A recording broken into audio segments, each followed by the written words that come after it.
While Scottish history isn't always at the forefront of modern education curriculums, most of us are familiar with their most infamous rebellion against England. Names like Robert the Bruce and William Wallace have become resurrected in the minds of new generations thanks to popular movies like Braveheart and The Outlaw King. One of the most important historical texts from this time period is the Declaration of Arbroath. This incredible document is one of the first in Western society to demand freedom and sovereignty, and it paved the way for similar declarations in the future, including the one created by the Founding Fathers of America. The letter was written in 1320 and signed by Robert the Bruce and more than 50 clan leaders and chieftains. The Scotsmen sent the text to Pope John XXII, explaining why they had the natural right to defend their territories against the tyranny of Edward Longshanks of England, known infamously as the Hammer of the Scots. It also served as an effort to explain why they had chosen Robert as their leader, despite his excommunication for the earlier murder of John Cummin, a rival claimant to the throne. The most frequently cited quote is certainly an inspirational one, for as long as but 100 of us remain alive, never will we on any conditions be brought under English rule. It is not for glory, nor riches, nor honors that we are fighting, but for freedom, for that alone, which no honest man gives up but with life itself. While this line is worthy of remembrance, there is an often neglected paragraph that is also very interesting. We know from the chronicles and books of the ancients that among other famous nations our own, the Scots, has been graced with widespread renown.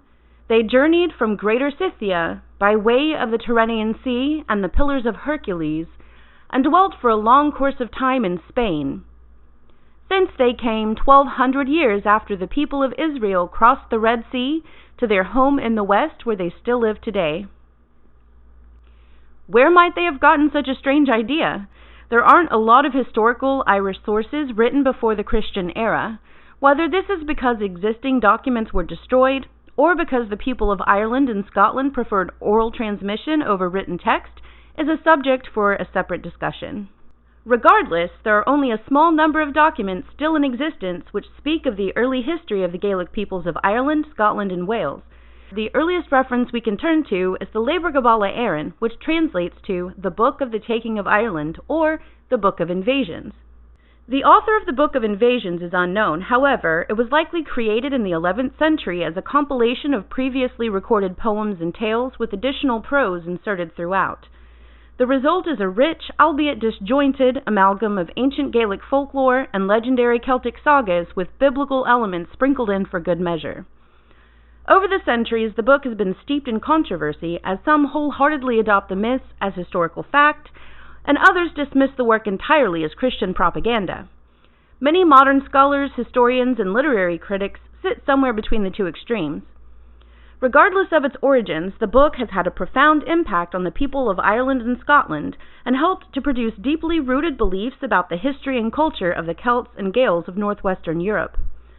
Therefore, it is important to continue relaying the tales if we want to preserve the heritage of their descendants who are scattered throughout the world today. I strongly suggest you read the document in its entirety for yourselves. There are links available in the description below.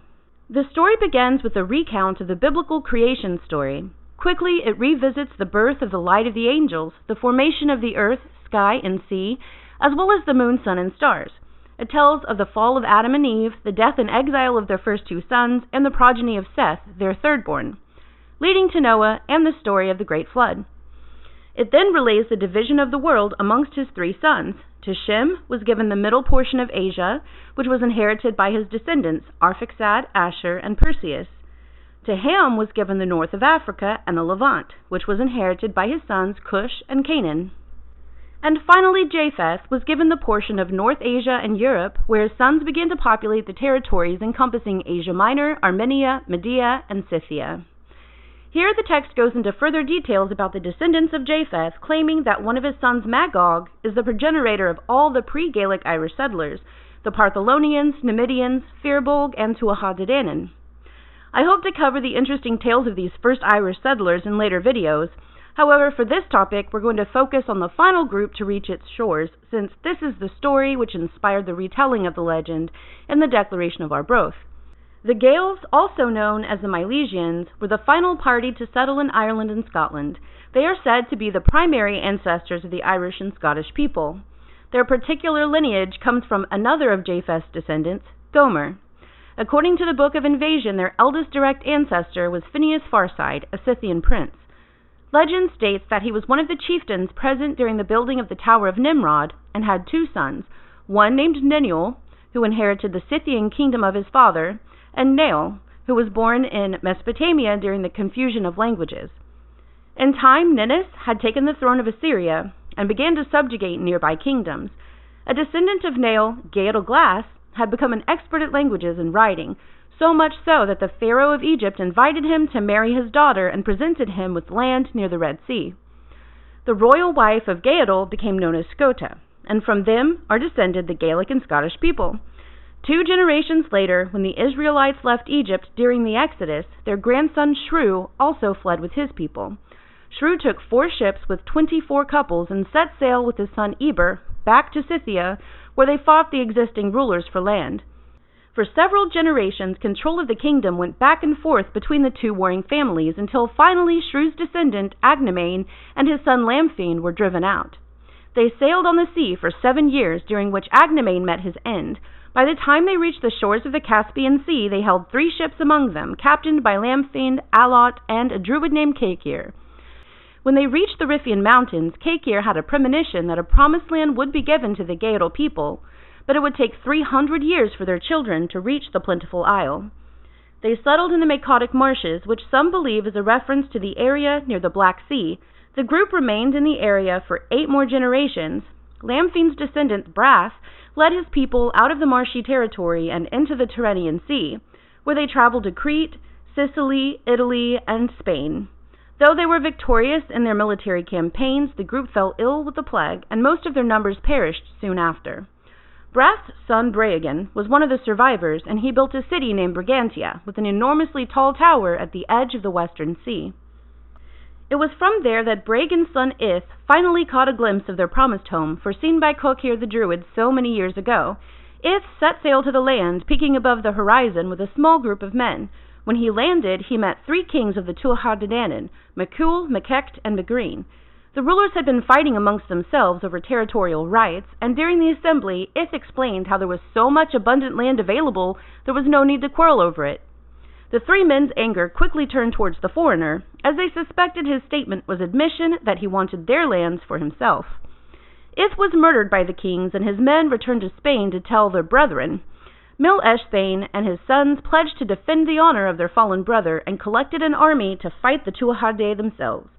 Aramon, Eberfen, and Amergin led the charge, but the Tuatha De had a few tricks up their sleeves. The famed sorcerers put a cloaking spell on the island so that the Milesians would be forced to sail around in circles, never landing on its shores. The team sailed 3 times around Ireland without seeing land until they reached a safe place far away from the island. There the men met 3 queens, Bamba, Fodla, and Eriu. They promised to aid them in their endeavor if they named the lands they inherited after them.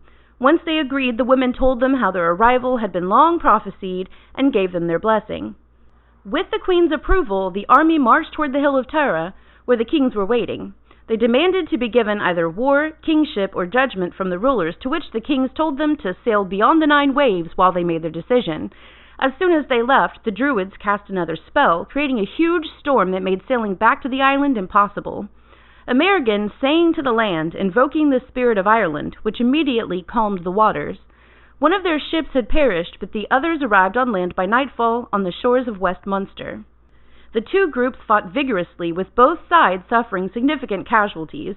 Eventually, the 3 kings and their wives were killed in battle, and the Tuatha De Danann were expelled from the land. And it was from these men that their descendants spread throughout the islands before the later arrival of the Romans and Saxons. Or so the story goes.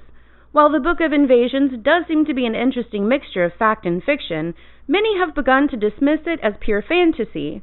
Might there be some truth to the myth of the Milesians? Let us know in the comments below. Also, don't forget to subscribe and click the notification bell so you don't miss future videos.